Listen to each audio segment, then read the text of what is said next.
How we doing, folks? Your host Moose here, back in season 2 of our Pitt Panthers Dynasty. We have our first recap episode of the season following off our victory in week 2 against Rice. We got a recap episode here for you. We won 33-22, and we're going to take a look around the country. It's going to be short, sweet, and to the point as we recap the big games that have happened actually around the last 2 weeks, as we didn't play in week 1. So we'll recap weeks 1 and weeks 2 before giving you a preview of week 3 and our big matchup coming up away in Happy Valley against Penn State. And of course, a couple of the big games that took place. Clemson, number 1 Clemson beat number 5 Georgia 35-27 week 1.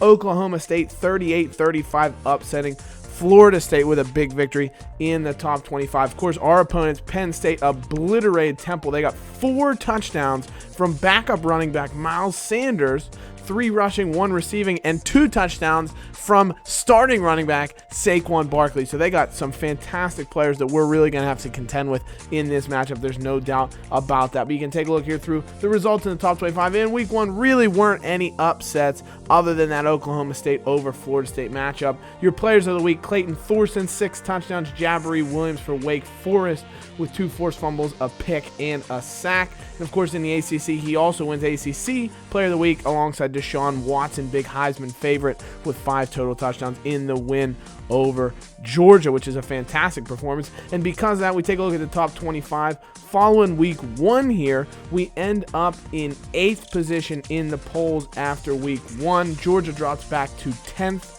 Obviously, the remainder of the top 20 or the top 10 stayed the same. Penn State was up to 12th after the first week of games. Florida State dropped all the way back to 18th with their loss to Oklahoma State. Oklahoma State jumped into the polls at number 20 with that victory. They were the biggest mover and shaker of the week. For the most part, everybody else remained in the same general area. So that's after week 1. Now we went into week 2, and obviously look at the ACC around the conference. We won 33-22 over Rice.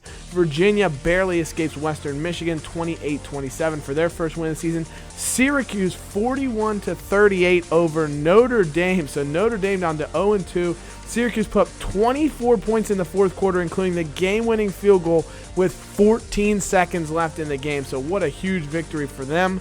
NC State gets a win over Old Dominion. Louisville 31-14 over Marshall. Duke, unfortunately, the first ACC team to lose as they go down to Utah State. Clemson beats an FCS squad easily. Wake loses to Northern Illinois. Virginia Tech an easy win over ECU. And Georgia Tech falls in their season opener to Tulane. USC 30, Boston College 28 as Boston College nearly upsets the Trojans, but they're unable to do so. North Carolina 38-28 over Northwestern, and Miami obliterates an FCS squad in their opener. So, a lot of games there. Penn State 41-24 over Akron in their second game of the season. So obviously they're going to come in on a high 2-0 before they come in to face us. Big ranked matchup, biggest matchup of the week. UCLA took on Washington 34-24. The Bruins came away with the victory there, so that puts them in the driver's seat in their division in the Pac-12. Everywhere else, for the most part, pretty straightforward with the ranked teams winning out. But Tennessee upsetting Oklahoma 23-7 in Norman in the game of the week. So what a turn of events there. Tennessee with a huge upset win after losing in week 1. So a big win for them here. Michigan just escapes Utah. Arkansas with an obliteration of Florida 34-7 in Gainesville. So 2 teams really known for their home field advantages going down at home. Maybe that's a sign of things to come for us, hopefully, in Happy Valley against Penn State. Your week 2 players of the week: Elijah Hood, another ACC player, 184 yards rushing and 3 touchdowns, 5 catches for 127 yards and 2 touchdowns. So 5 overall touchdowns, an unbelievable performance for him. And Virginia Tech defensive back Tyree Rogers with 2 sacks and an interception wins Defensive Player of the Week in the ACC. So how did things shake out now in the NCAA? Well, your top 10 is basically going to remain the same. The only difference is Oklahoma, who was number 3, is going to drop entirely out of the top 10. They're going to have a big fall after that loss to Tennessee. But Penn State at number 11, so it'll be a 7-11 matchup in Happy Valley State College as Pitt will take on Penn State this coming week. Oklahoma State, who are our opponent the week after, with their second win, they're 2-0. They're up to number 19 as well. So there's a team to take note of with those victories. And if we look at the big matchups coming up here in week 3, number 6 Miami taking on number 13 Wisconsin.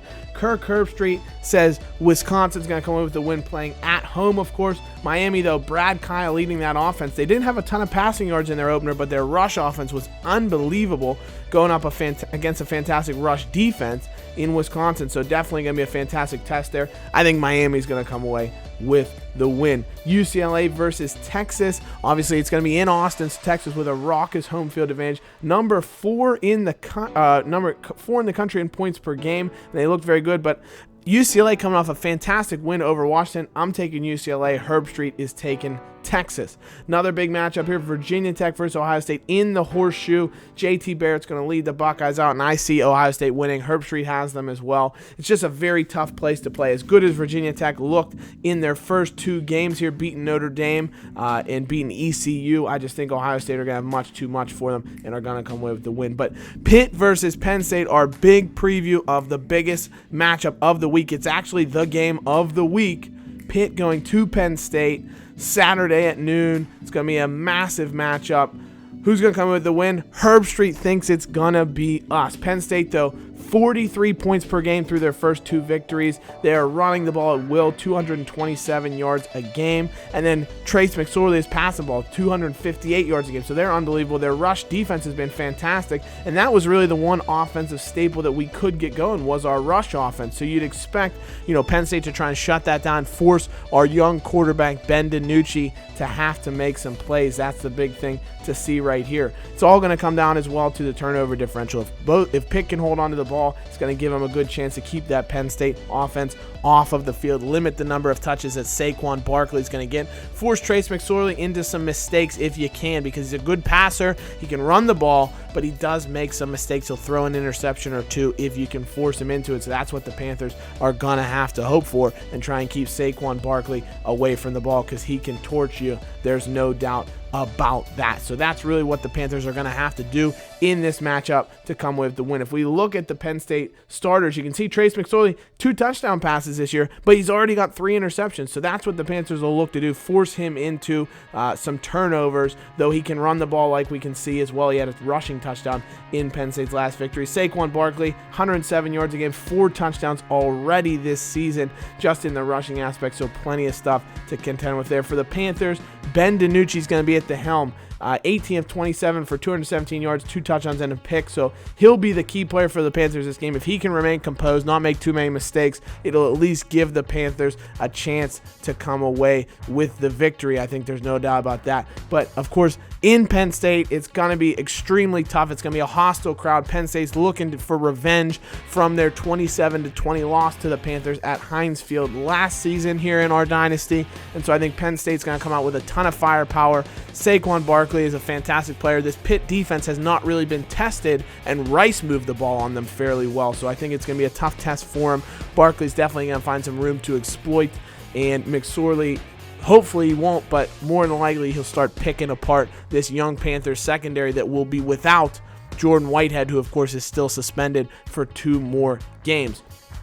The Panthers' offensive line will be boosted by Alex Buchser coming back from suspension, but it's still going to be a tough day at the office for them. I think, though, with the strength of the different weapons we have, Quadri Henderson, Chester Weah as a deep threat and just a top receiver, Quadri Olesen, Shantez Moss in the backfield, and the composure of DiNucci, we should score some points, but Penn State 38-31 is our prediction. Let us know what you think in the comments below. Who's going to win this matchup? Is it going to be your Pitt Panthers? Is it going to be the Penn State Nittany Lions? What's going to be the score? And we'll see you guys in the next episode, which will be that Pitt versus Penn State matchup. So as always, guys, take care. We'll see you very soon. Hail to Pitt. See you later. Take care. Bye-bye.